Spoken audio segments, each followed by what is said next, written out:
Okay, so sa makausap, our text is found in the Gospel of Mark, chapter 35, chapter 4, verse 35 to 41. Mao ni ang giingon sa pulong sa Ginoo. Sa pagkagabi ni Ana, miingon si Jesus sa iyang mga tinun-an, "Dali, mutabok kita ngadto sa pikas tampi." Busa gibiyaan sa iyang mga tinun-an ang daghang mga tao nga nagtigom ug misakay sila didto sa sakayan nga gisakyan ni Hesus. May mga sakayan usab didto nga midungan kanila.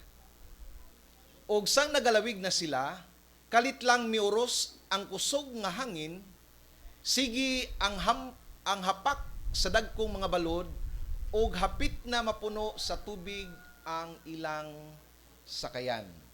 Apan si Jesus dito sa ulin nagkatulog nga nagunlan, og siya gipukaw nila nga nag-ingon, "Magtutudlo, wala ka ba lang magpakabana nga mga lumos na kita?" Og siya nagmata og iyang gibadlong ang hangin og miingon siya sa lanaw, "Hilom, hunong," og ang hangin milunay og miabot ang dakong kalinaw. Verse 40, og siya mingon kanila, "Nganong nalisang man kamo? Wala ba kamoy pagsali?" Og giabot sila dakong kahadlok og nasig-ingon ang usa sa usa, "Kinsa man di ay kini siya, nga bisan pa ang hangin ug ang lanaw mopatuo man kaniya." Ang Ginoo magapanalangin sa iyahang mga pulong karong buntag. We'll be talking today about God's sovereignty over life's calamity. God's sovereignty over life's calamity. So usahay dunay mga misconception about ani nga text. No, ang atong hunahuna sama sa giingon sa ato ang first reader ganina sa atong devotional, sometimes we thought nga kanunay si Kristo iyang pakalmahon ang bagyo sa atong kinabuhi. But that is not the case, mga igsoon. That is not always the case. Dunay mga panahon nga pakalmahon sa Ginoo, dunay panahon nga pasagdan lang sa Ginoo ang bagyo sa atong mga kinabuhi. But be reminded that He is still in control. I guess the lesson in this passage is not about the storm. It's not about the faith of the disciples, no. The lesson, ang ato ang main lesson ani nga text is about, it's not about the miracle, it's about the miracle worker. Kini gipakita nga istorya sa Bible aron madayag kung kinsa gayud si Kristo. And I guess the main text in this passage is verse 41, when they said, "Kinsa man di ay kining tawhana, nga bisan ang hangin ug ang lanaw mupatuo man kaniya." Mga igsoon, kabalo kita nga ang atong Dios buhi. But we are not aware that God is alive. We believe that God is a provider. But we are not aware that God is really a provider. Nagatuo ta pero ang atong pagtuo dili enough because we have this intellectual faith lang. Dili kita aware nga tinuod gyud ang Dios maoy mag-provide sa tanan. Okay, so let us define the word sovereignty because this is very technical, no? Maybe dagan sa inyo wala nakabalo unsa ang bot ipasabot aning word nga sovereignty. Technical, very theological in nature. Okay, so what is God's sovereignty? So mo ni ang definition. Everybody read this one. Ready, 1, 2, sing.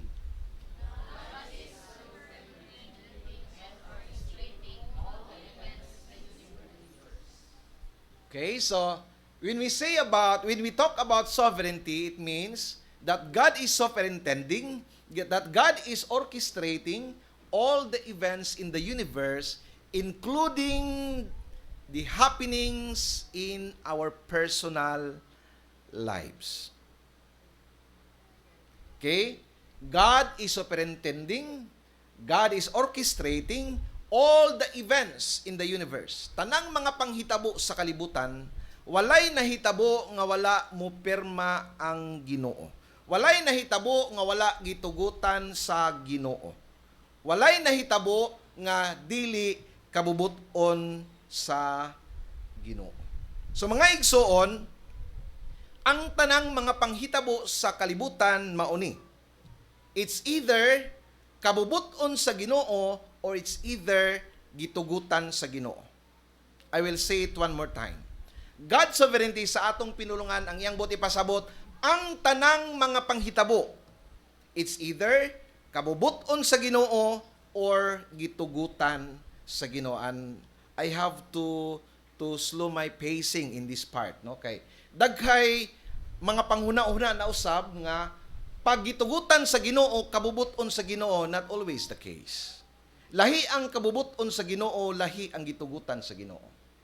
Amen? Kay muni usay ang ato mga pag-ampo, mag-ampo kog trabaho. Kung kabubuton sa Ginoo, itugot gini sa Ginoo. That is not always the case, my friend. Let me give you a concrete example. Are you ready for this one? Kabubuton ba sa Ginoo nga mudaog kag lasto? Of course, dili. Pero gitugutan sa Ginoo mudaog kag lasto. Say amen. So lahi ang kabubuton sa Ginoo, lahi ang gitugutan sa Ginoo. Gitugutan sa Ginoo. Pero ligay mga tao, wala na diri, wala na mo patad og lasto dinhi sa ato. Kabubuton ba sa Ginoo nga dili ka mosimba? Kabubuton ba? Kabulot dili. Kay nasa Bible ingon siya nga ayaw undanga ang panagtigom. Pero gitugutan sa Ginoo nga wala ka sa Sunday, wala ka sa Wednesday. Wala ka diretso gi ignan sa Ginoo nga oy, kuhaon ko na lang kinabuhi nimo dong dai kay murag gikapoy na magpangalagad sa wala biya gitugutan biya sa Ginoo pero dili na kabubuton sa Ginoo. Amen. Dunay mga balatian nga gitugutan sa Ginoo pero dili kabubuton sa Ginoo. Can you say amen? So dili tanang gitugutan sa Ginoo kabubuton sa Ginoo. Dunay gitugutan ang Ginoo nga dili kabubuton sa Ginoo. So it's either no, ang tanang nahitabo sa kalibutan kabubuton sa Ginoo or gitugutan sa Ginoo. Kabubuton ba sa Ginoo nga matintal ta? Dili pero usahay tugutan sa Ginoo nga makasala kita. Dili man ta robot. Okay? So nasabtan nato? So that is the meaning of the word divine sovereignty. God is in control. God rules and God reigns. So siyang magahari, siyang magamando, siya ang matuman sa tanang mga panghitabo sa kalibutan. So tinuod gitugutan sa Ginoo ang mga butang nga mahitabo, pero magpabilin nga ang plano sa Ginoo maoy matuman. It will not change. Can you say amen? So bisag unsaon nagliko-liko, mubalik kina didto sa katuyuan sa Ginoo. Okay, so dito mi sa Panglaw tong niaging simana. Salamat sa inyong pag-appreciate sa mga alagad sa Ginoo. Dito mi sa Panglaw and we were so happy and excited no. Sa amo ang Katuang Island hopping kay dunay portion, dunay part dito sa dagat, peting nindutag nga dagat. Dunay part dito nga dito gid daw mo pakita ang kanang dolphins. So while going there, sige na paabot kung na mo gawas nga dolphins, no? Pastora Jane prayed aloud, Lord, pakita amin sa dolphin, Lord, bisag karon lang, Lord, wa pa gid mi kita personal sa dolphins. And I prayed also in my own way, silently, God, pakita in taon mi Ginoo. Kay di na gid mi kabalik siguro og Bohol, just this time, Lord, pagawsa ang mga dolphins. And right before our eyes, mo ni ang nahitabo. Salamat ay sa video, no? Salamat sa nag-send sa video. Although dili kayo klaro, pero naagi dolphins. Kita niyo yung dolphins? No? Kita niyo yung dolphins?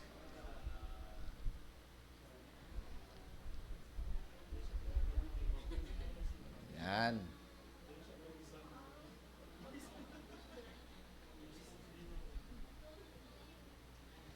Wow, amazing yun si Lord. Personally, nakakita namin mga dolphins. Dili lang mga dolphins nga dito sa libro, dili lang Chocolate Hills nga nalang sa libro, no? When we were in our elementary days, ang among makita nga Chocolate Hills, katulang gid in taong nasa libro. Mga igsoon mao ni. The point is, kung wala ka nagato that God is sovereign, ang imuhang notion ani mo nga timing nga jud oy.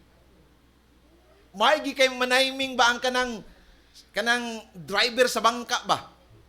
Or may ka nga tsambahan lang jud ba kay digawa sila karon?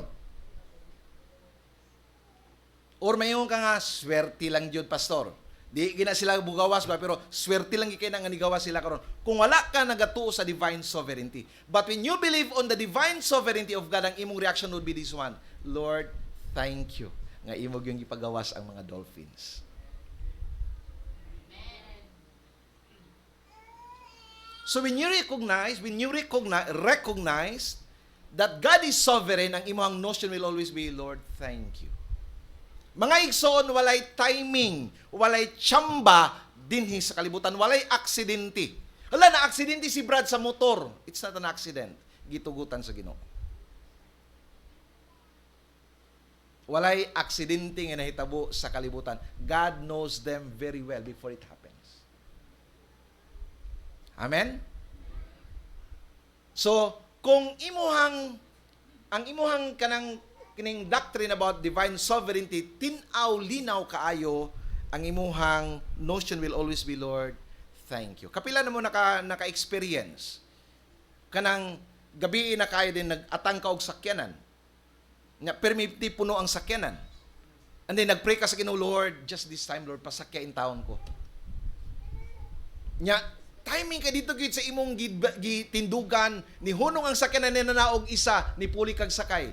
O sa imong notion, mingon ka nga, timing nga jud oy. No, it's not timing. God is sovereign. Even the small details of your life, God is in control. Amen? Now, let me give you text in the Bible about God's sovereignty. Okay, number 1. Ready na mo? Basig makurat mo ha? Dili ba ang gagmayng mga langgam gibaligya man lamang sa taguruha ka buok usa ka dako? So makita nimo kung unsa ka walay bili ang mga langgam. Isa ka dako pila daw ka langgam? 2. Isa ka dako ay do no sa nang isa ka dako 5 centavos, 10 centavos, ay do no. Pero 10 centavos 2 ka langgam imong mapalit ana. Pero unsay iyang gi-conclude? Ngani wala bisan usa kanila nga mahulog sa yuta nga dili mahibaloan sa inyong amahan. Unsay buti pasabot niya? Bisan gani ang mga langgam nga wala kaayoy bili sa atong mga mata, walay mamatay kanila nga wala gitugutan sa Ginoo. Walay maigo sa tirador nga dili gitugutan sa Ginoo. Can you say amen? Back in our childhood, kisay ka pamintig diri langgam. O sala na ha. Pero nganong gitugutan sa Ginoo makaigo kag langgam? Amen. Di ba kapila mamulot mig langgam, butang na mugpulot ka na bitong tagok sa ay dunon sa tunga kahoy, takukon man to among tawag sa una. Pikulo amo takukon tawag na. Dito misa kanang punuan sa makupa kay mo man ang dugukunon kayo og maya kanang ang mga langgam tamsi na makupa kay naman ay unod nga kuan. So mamulot mi tog langgam, mapilit pag tagpa na sa langgam dito, pilit na. Pero mga igsoon, walay ni pilit sa pulot nga wala gitugutan sa Ginoo. Naigo nimo ang langgam sa tirador nimo, dili kay hunter ka, tungod kay gitugutan sa Ginoo. Lingay mo katapat, gitugutan sa Ginoo. Dili ka bubuton sa Ginoo, pero gitugutan sa Ginoo. Kita niyo bisan gani ang langgam gibutan sa Dios. Ang sumpay ani bisan gani ang numero sa buhok sa imong mga ulo, lingay mo katapat kanang napay buhok. Kanang way buhok, i-excuse lang, exempted lang, kanang napay buhok. O sa gingon niya diya, after anak, katong gingon siya, nga bisan ang lugas sa imong mga buhok giihap sa Ginoo. Walay mahulog gikan sa imong buhok, gikan sa imong ulo nga wala gitugutan sa Ginoo. Can you say amen?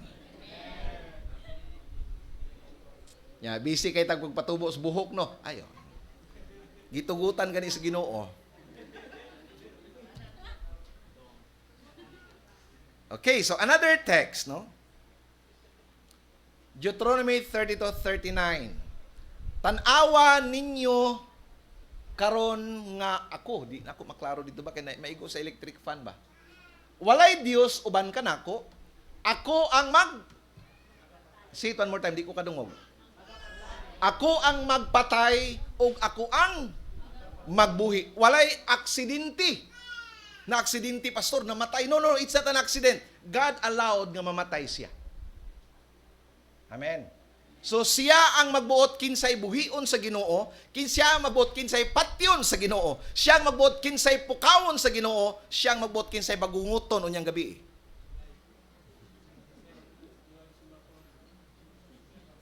Muna mga igsoon, kung gipanalanginan ka sa Ginoo, be joyful and be humble. Ang imong kinabuhi naa sa kamot sa Dios. Muna kung naa pa kay kusog gamita pagpangalagad sa Ginoo because your life is in the hands of God. Bisa na kay balatian kung di tugutan sa Ginoo, nga kuhaon ka sa Ginoo, magpabilin pa ka diha igsoon. So muna ang nakanindot aning God's divine sovereignty. God is in control. Amen? Okay, padayon ta. Ako ang magsamad o ako ang mag-ayo. Bisan sa atong mga samad. Walay masamad nga tao, wala gitugutan sa Ginoo. Buti pasabot, walay magbalatian sa ato nga wala gitugutan sa Ginoo. It's not an accident ka nagbalatian kay igsoon. Gitugutan sa Ginoo. Kay dunay plano ang Dios. Lingay mong katapad, laban lang. May plano ang Ginoo. Laban lang.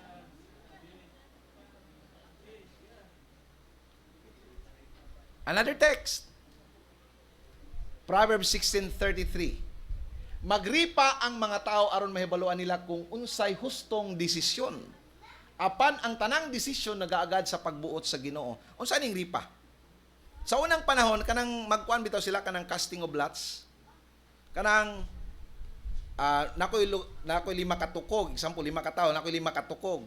Ang isa na taas na dili na sa parehag height. Akong taguan sa akong kamotin, papilion ta ka, ulo rin makita nimo, asa di ang pinakataas. So kung makabunot ka tong pinakataas, ikaw ang daog. Muraw ka ng tagna lipat-lipat. Oh. Bisan ka ng lipat-lipat, igsuon, ang Dios ang magbuot, asa ibutang sa nag-operate sa naglipat-lipat. Sa ato ng version karon, bisan ang mugawas nga numero sa lasto, ang Dios ang magbuot. Bisan ang numero sa loto, ang Diyos ang magbuot. Everything is in control by the hands of the Lord. Muna mga igsoon, kung magpatan mo lasto, pangay mong numero sa Ginoo. Amen? Amen? So muna igsoon, munang tama na yung ginahimo ba? Salamat kay si Ginoo nakadaog og lasto pastor. Tama yung ginoon. Kay Ginoo ginagpadaog sa mo dili ikaw. Dili kay nag-compute ka katong kunik-kunik. Compute mo gini mo. No. Nidaog ka kay gitugutan sa Ginoo nga mudaog ka. Ha?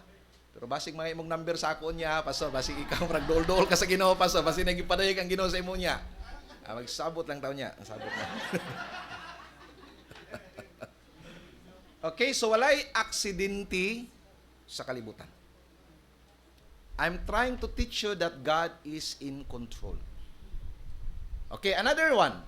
Exodus chapter 4 verse 11. Mingon ang Ginoo kaniya, kinsay naghimo sa bakba sa tao. Kinsay naghimo kaniyang bungol o amang. Kinsay nagabuot nga makakita siya o mabuta, dili ba ako ang Ginoo? Kinsay nagbuot nga nay maamang, mabuta? Kinsa? Gitugutan sa Ginoo. Even our difficulties, sufferings, walay ni abot sa atong mga kamot nga wala gitugutan sa Ginoo. Amen? Be humble, Lord. Kabalo ko doon na kay katuyuan. Usahay kanang maluoy man tanuan ning mga kanang dili kayo kadungog. Pero sa usa ka bahin baya blessed pod baya na sila.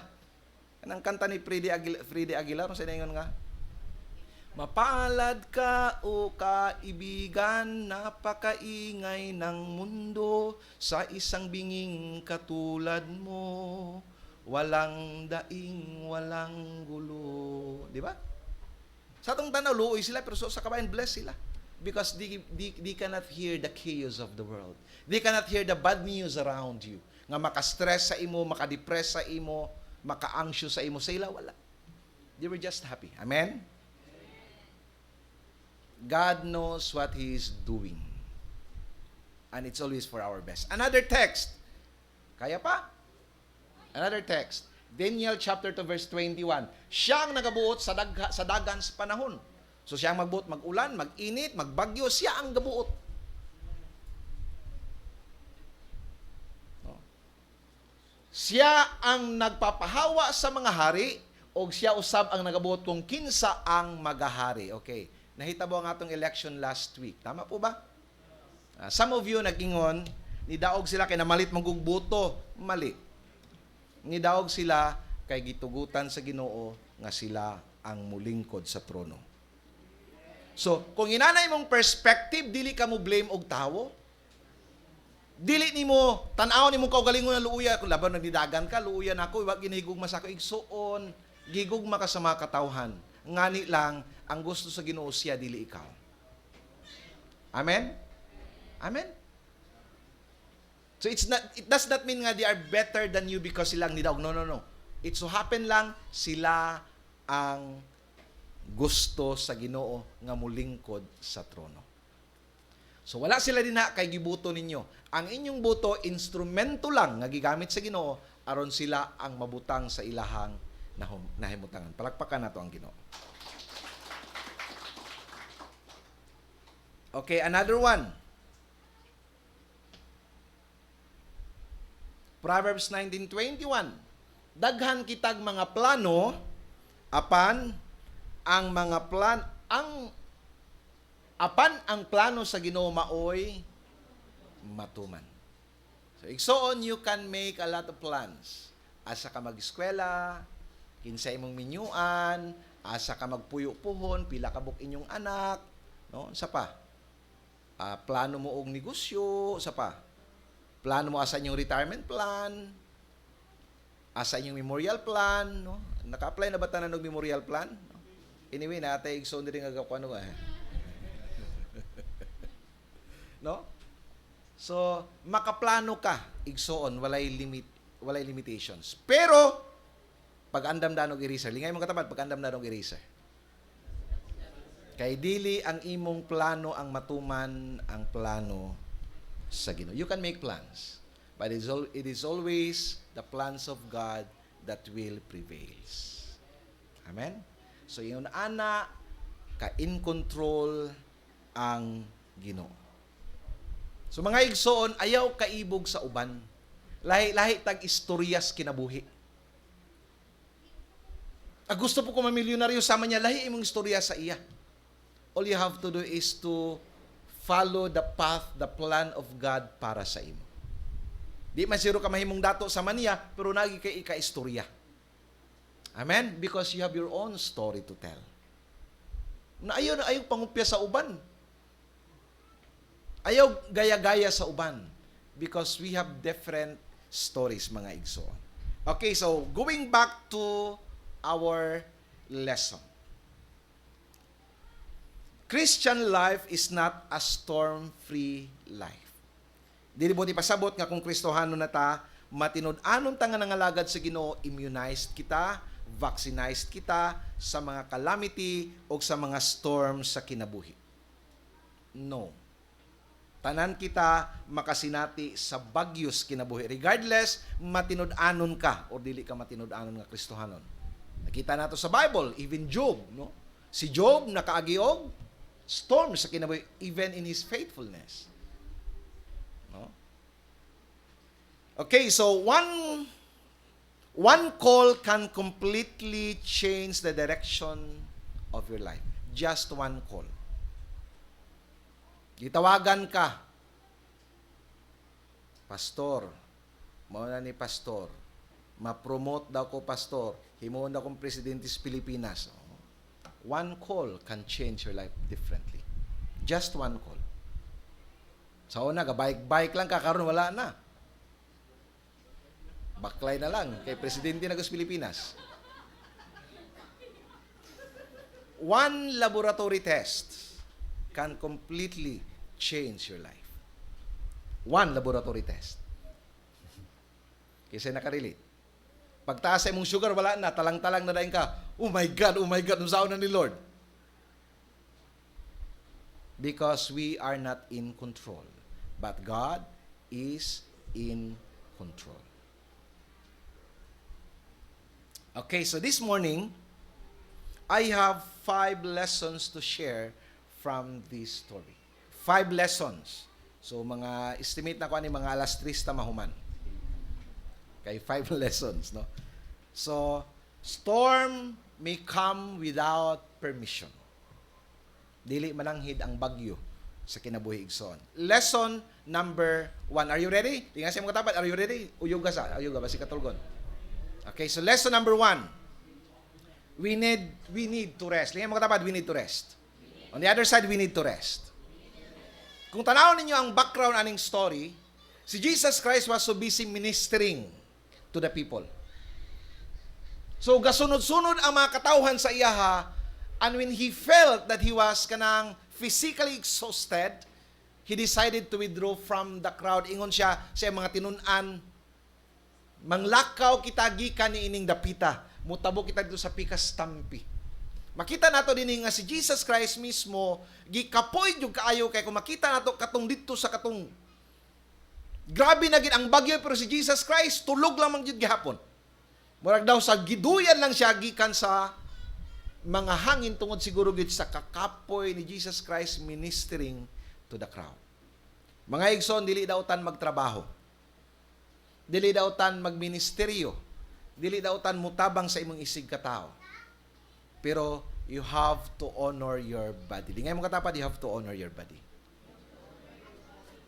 Work is a gift from God, but remember, work is regulated by God. In 6 days, you have to work, but on the 7th day, you have to rest. Kung gikinahanglan sa imong physical ang rest, much more sa imong kalag. Do not just rest physically, rest solically. Apil ang imong kalag, papahulaya dinha sa Ginoo. Most of us, mingon ta nga, di ko musimba kay kikapoy ko. Masamot ka kapuyon kung di ka musimba igsoon. Because we are designed by God to have communion with Him. Gidesign ta sa Ginoo nga makikita sa Ginoo. Amen? So muna ang kasagaran sa ato, we are so tired, no? May pangmanok kay sayos buntag, excited pa kay mubangon mo adto sa ilang trabaho, manuktok. Tuktukawok. Excited kayo. Pero kasagaran sa mga trabahante nga Kristohanon, Ginoo, mandi na pod kapuya mo bangon, oy. Unang naimbento ng thank God it's Friday. TGIF. Kay malipay ta pag Friday na kay rest day naman. You are not enjoying your work anymore. You are supposed to enjoy your job. Dapat kada mata nimo buntag sa Lunes kay that's the first day of the week. Dapat excited ka. Kay nga naman, naka-rest ka physically, naka-rest ka solically, dinha sa Ginoo. Kasagaran mo gud sa ato kay Domingo, muadto man hinunog beach. It's not resting. That's not resting. And another one, laziness is not resting. Pastor, magtinapulan ko, pastor, kaya gusto ko mapahuli. No, it's not rest. Tapulan ng juga. Dili na rest. Because work is a gift from God. God wanted you to work. Gusto ang Dios mo trabaho ka. And again, I have to remind you, dili lamang limited sa dunay sweldo ang trabaho. Hunahuna nato kay wala ko'y sweldo, wala ko'y trabaho. No. Kasagaran sa mga noble nga trabaho, kasagaran sa mga Dagko nga trabaho, trabahong walay sweldo. Muna ang trabahong naka-honor sa Ginoo. Kasagaran. Asawa na ba'y sweldo? Wala. Pero bugat na nga trabaho. Bana na ba'y sweldo? Mga bana. Nabay, di ba wala?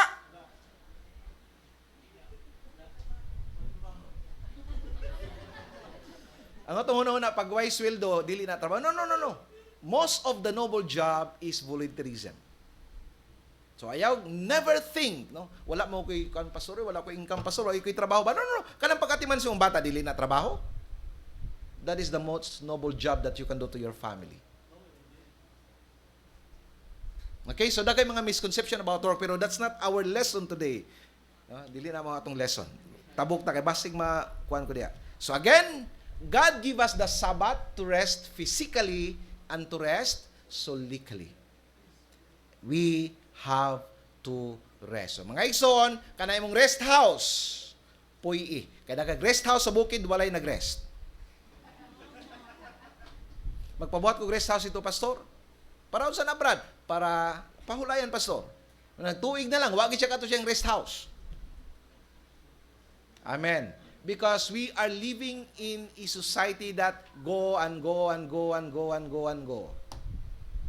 So on, we have to honor our body because our body is the temple of God. Amen? Second lesson. Following God's will is not always smooth sailing. Sometimes, smooth sailing, but sometimes stormy seas will come. No? Following God's will is not always smooth sailing. Okay, so, again na po yung mga misconception nga basta kabubuton sa Ginoo, hanay yung kay na.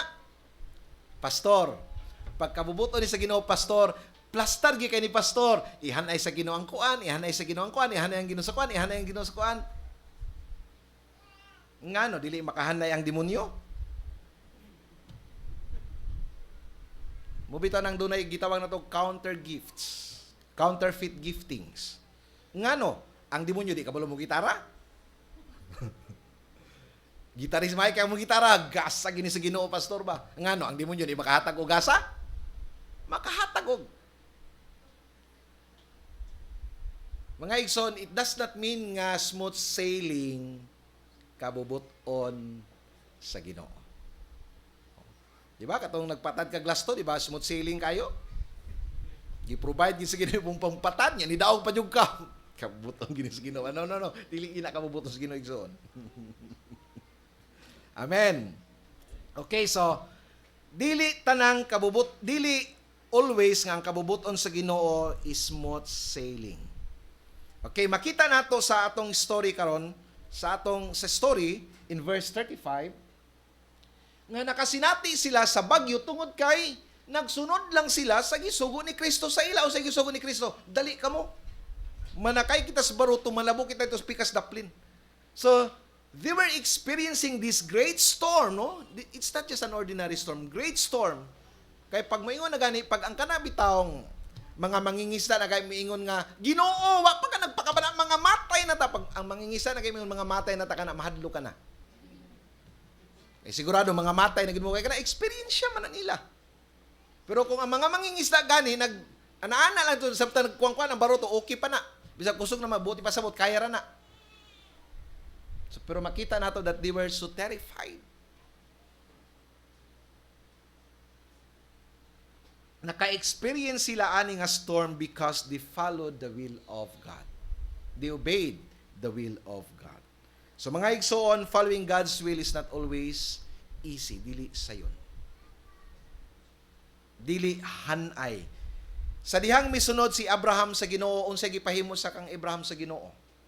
God said to Abraham, you have to leave your country. You have to leave your family.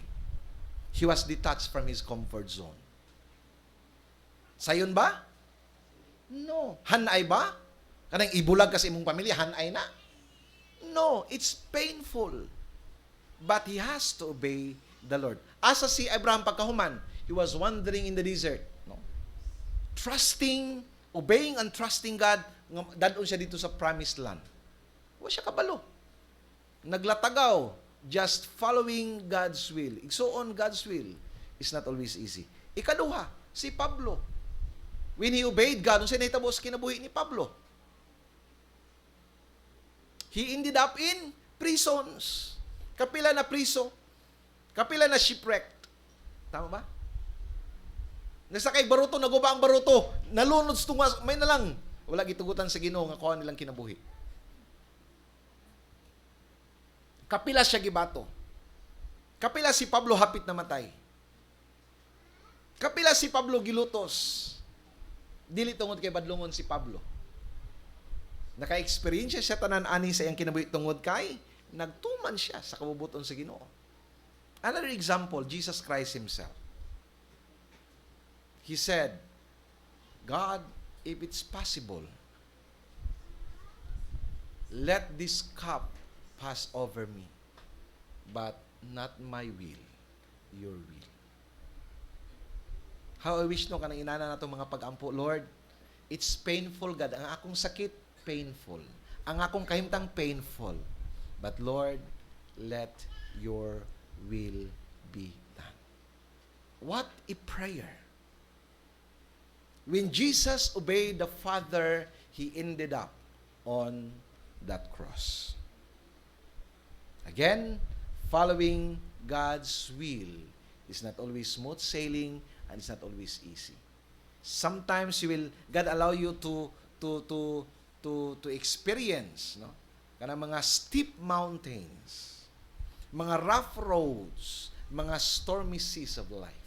Usahay tugutan sa Ginoo mga igsoon. Okay, so sige na surut kadungog ani nga dialogue mga igsoon. Ginoo, may pamantong sa unang wa ko nangalagad sa imo. Ayahay man ang kinabuhi karon Ginoo nga nagsunod hinung ko sa imo imbis kanus ako nagbatinud-anon nagkayamukat naman Lord Ginoo ng akong kinabuhi. Kasagaran madunggan nato ni nga mga dialogue sa mga Kristohanon. Because we do not understand the doctrine of God's sovereignty. Igsoon gitugutan sa Ginoo. And take heart. Take heart. Kay walay ni abot sa imong kinabuhi nga wala muagis kamot sa Ginoo. Ingon sa atong devotional leader kaganito has been filtered by the hands of God. Ang kakusog sa bagyo sinala na daan sa kamot sa Ginoo. Ang kadugay sa bagyo gilimitahan na daan sa kamot sa Ginoo. God knows what He is doing. Can you say amen? Kabalo ang Ginoo, kinahanglan makaya ngayon or dili na. He knows. Kabalo ang Ginoo hangtod kanus alang tama ng imong kalisdanan. God knows everything. So take heart because God is in control. Do not question God. Instead, cooperate and trust the plan of God. God is in control. Okay, so number 3. God is silent, but it does not mean that He is absent. Okay, so mo ni ang isa sa mga frustrating, no? Kana bitawng mag-ampo ka and then God is so silent. Kana mag-ampo ka nga daw, dili nimo mabati ang presensya sa Ginoo. So, yes, storm will knock us down. Storm will terrify us. Storm will threaten us, no? And sometimes we are tempted to ask God, Lord, do you care? Sama sa giingon sa mga disipulo, Ginoo, magtutudlo, wala ka balang magpakabana? Mga lumos na tao. And I believe the tone of this conversation, dili na ingon mga magtutudlo, excuse ako ha, hapit na dito malunod. Kasi pwede. Dili na nga conversation niya. Kung naa ka dito sa act, siguro apil lang kasukan, magtutudlo. Unsa ba ka nagpakabana, baka mga matay na tao. Ana siguro ni ba? Dili nga magtutudlo. Excuse ha, pwede po. Dali lang ha, hapit na ko ta mga lunod, good Lord. Dili na yung na. It's full of frustrations. They were so angry with God. So many times, suko ta sa Ginoo, di ba? Ginoo nga, no, kano sa ako nangalagad, kano sa tagaan mo inani? But God knows what He is doing. He might be silent, but He is not absent. He is there in the boat. He was there in the boat. Can you say amen? Okay. So, peace is not the absence of the storm. Peace is in the presence of the Lord. Praise the Lord sa mga panahon nga malinawon, walay problema. Praise the Lord sa mga panahon nga walay mga pag-antos. Praise the Lord sa mga panahon nga wala tayo gibati sa lawas. Praise the Lord, there is peace in there. But ang peace dili lamang limited sa walay mga bagyos kinabuhi. You can experience peace as long that you are aware of the presence of God. So mauni ang kalinaw nga gusto ihatag sa Ginoo sa mga Kristohanon. Dili kalinaw kay walay bagyo. Kalinaw in spite sa mga bagyo. Can you say amen? It's not peace without the storm. It's peace in spite of the storm. Pangutanan ko nimo, ngano man pastor? Ask me why. Ngano ka naman ang gustong ihatag sa Ginoo sa ato nga peace, pastor? Kay kana nga peace may experience lang na sa mga taong naa sa kamot sa Dios. Kanang peace without the storm, may experience man na sa mga walay Kristo. Amen? Walay gubot ang eleksyon. Kasi natin po sa peace. Pero gubot nga eleksyon, kasi may makasinatig peace lang. Those who are in the hands of God. Because you can rest in Christ. Amen? Kabalo ka nga, Lord, kabalo ko nga ang imong kabubuton may matuman. Sila ang nidaog Ginoo tungod kay gitugutan nimo nga silang modaog. So you will not be questioning God. Kung ikaw nidagan ka, kumusta ka sila? Praise the Lord. Kamo gyud ang gipili sa Ginoo. Amen. Dili magdinumtanay. Hatag mangud sila nagkuan bisag wala to sila nang hatag. Sila gyud ang modaog. Amen. Amen. So, kining peace in spite of the storm ang maka-experience ani mga igsoon ang katulang naa sa sabakan sa Ginoo. Ingay mo katapat, rest in Christ. Because you will be restless until you rest in Christ. Sa pikasay na po, tingnan siya, rest in peace.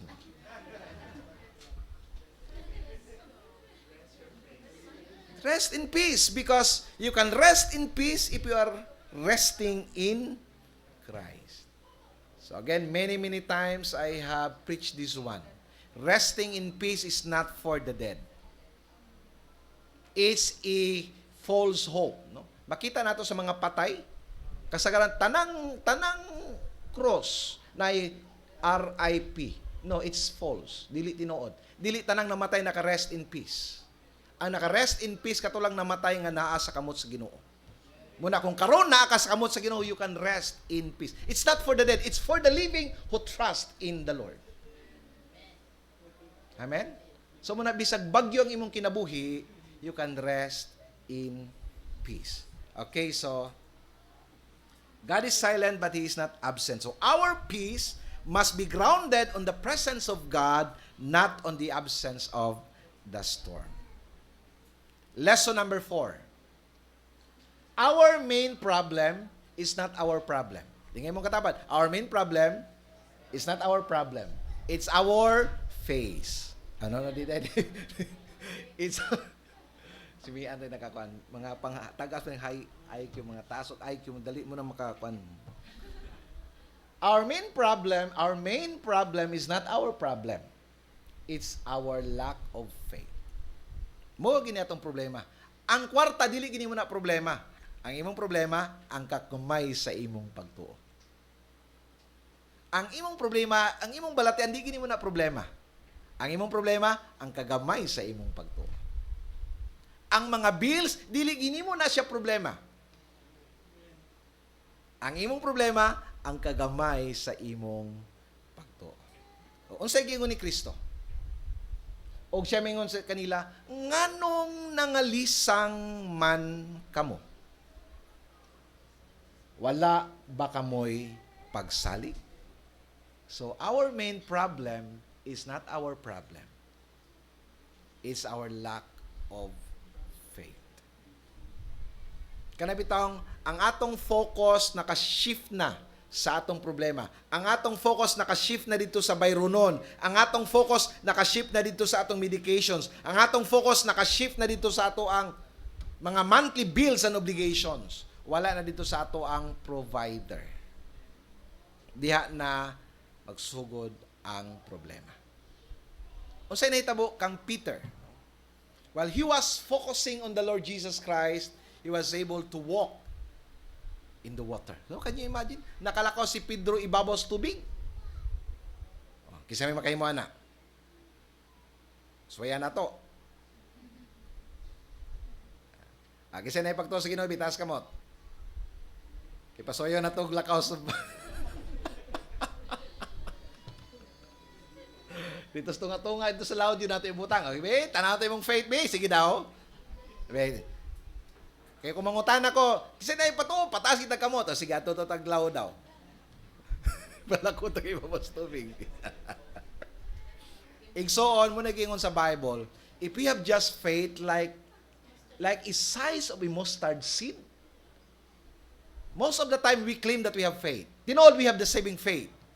Kaya nangaluwas man ta, so we have that saving faith. Pero kanang faith, kanang to change bitaw things, duda ko murag gamay lagi kay tag pagtuo kay ang Bible lingon nga even ang imong pagtuoy kadako lang sa liso sa mustasa, you can command these mountains and this mountain will move. No? So ingon ana kabilidon ang pagtuo igsoon. So our problem is not our problem, it's the lack of our faith. So samtang nakafocus si Peter kay Jesus Christ, he was walking on the water. Apan sa diyang na-focus na siya dito sa waves, si pisik-pisik sa iyang tiil, siguro kabasa na iyang tiil, hinihina na siya kabalaka, naghinahinay po siya ka unlod. So, ang problema ni Pedro, dili ang dagat. Ang problema ni Pedro, ang iyang focus. Nawala na ang iyang focus sa Ginoo, and that's why his faith was overwhelmed by fear. Lesson number 5. Boats sometimes cannot save us from the storm. Praise the Lord sa mga baruto, no? Ato nato mig panglaw, salamat sa Ginoo dunay baruto nga gipasakyan ng Ginoo sa amo, nindot kay nga baruto. Nag-enjoy jud mi, no? Nagduyan-duyan lang siya sa balod. But not all the times nga ang baruto makasave sa imo from the storm. What does it mean? Dili daw tan na ay trabaho. Dili daw tan you have the boat. You only boat. Dili daw tan. No? Maayo na kay trabaho. Maayo ka ng maayo ang imong lawas. Dili daw tan na kay amigog, amiga. Dili daw tan na kay connections. Dili daw tan na kay amigong politiko, politika. Dili daw tan na kay kwarta sa bangko na kay tigom. But lesson, ito yung lesson.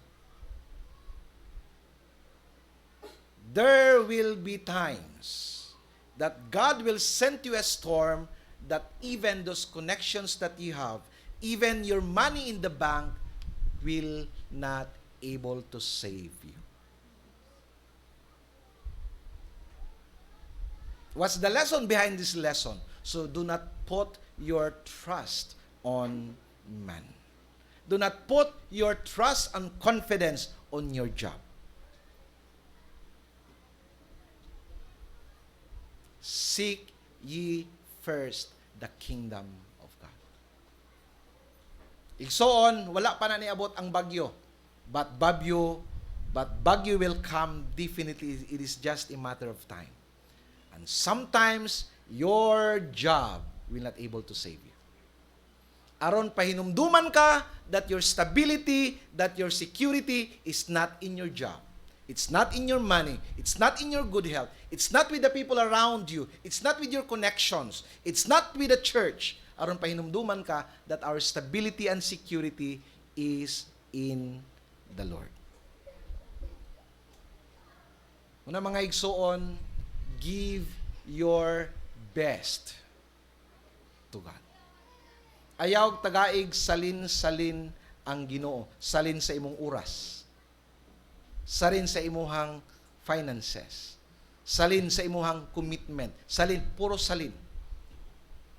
Mga leftovers na lang. Abot kag simbahan, wala na. Kagutay-gutay na kay, na-busy lagi sa work. Give God your best. We are not serving an organization. We are not just serving a church. We are not just serving man. We are serving the King of Kings and the Lord of Lords. Give Him your best. He is in control. Dili ko mo tapos igsoon, siguro muli gihapon ka karon nga naapay ginabati sa lawas. Siguro muli gihapon ka karon nga nagyapon ang imong problema. Siguro muli gihapon ka karon nga nagyapon ang mga bills dito nakapilit sa imong refrigerators, sa imong refrigerator. Siguro muli gihapon ka ngayon ana.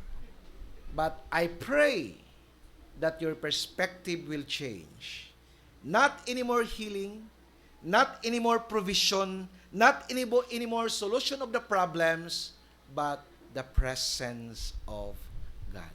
Lord, let your will be done. Kung kinahanglan ko Ginoo, kung itugot ni mo Lord nga di ko makabayad og bills, karon let your will be done. Lord, kung itugot nimo nga maputlan gyud mi kurinti, let your will be done. Do not minimize, do not eliminate your problems again. Remember our preaching last Sunday? Because sometimes our problems is not our liabilities. Sometimes our problems is the biggest asset nga gihatag sa Ginoo sa ato to change us, to transform us, to depend and to trust in the Lord. Can you say amen? Igsoon tinuod, wala ko kabalo sa akong kaugmaon. Pero kabalo ko kung kinsa ang naggunit sa akong kaugmaon. I don't know what my future holds, but I know who holds my future.